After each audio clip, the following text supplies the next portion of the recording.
So on Friday I talked about definite integral. Just a quick one here about the indefinite integral. Now the only difference between the definite integral and the indefinite integral is with the definite integral you substitute numbers in after you integrate. With the indefinite integral you don't. And that's why we call it indefinite, because there's still a pronumeral there. We don't know the value of the pronumeral. So it's indefinite as to what the actual value is.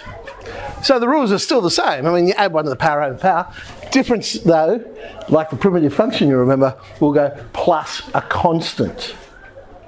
Now when we did a definite integral, we didn't have to put the plus a constant. And the reason for that is the substitution. Because when you substitute into the function, say the top number, let's say it was 5, but you substitute 5 into the constant, you get the constant.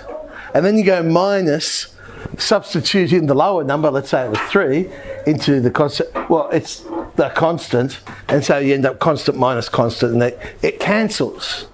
So it doesn't matter with the definite one. Indefinite one, it definitely, oh, that was a bad use of word, wasn't it? Indefinite integral, it certainly matters. We have to have that plus a constant. Just another rule, it works obviously for definite ones as well. If you've got a linear function to the power of n, don't waste time expanding the whole thing out. I mean, yeah, that'll work. But for a linear function, we can still add 1 to the power over the power.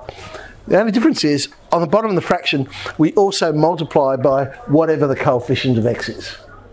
And that saves time. So we don't have to expand the whole thing out.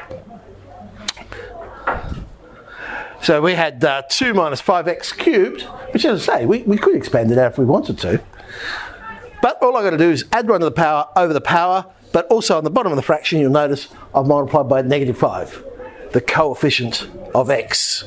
So we get minus 1/20th there. Where it's really useful, I guess, is for things like this.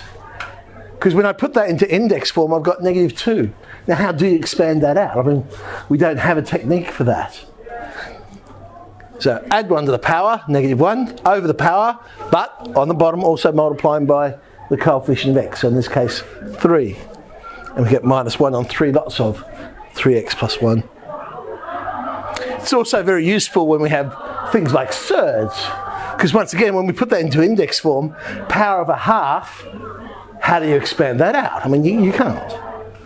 So add 1 to the power, over the power, so we've got 2/3, but on the bottom of the fraction, we'll multiply by the coefficient of x. So we'll multiply by 2. 2's cancel, and we have 1/3. There's the mere mortal answer. Super mathematicians. 1/3, 2x plus 1 root 2x plus 1. Okay, that's just the first little bit for today.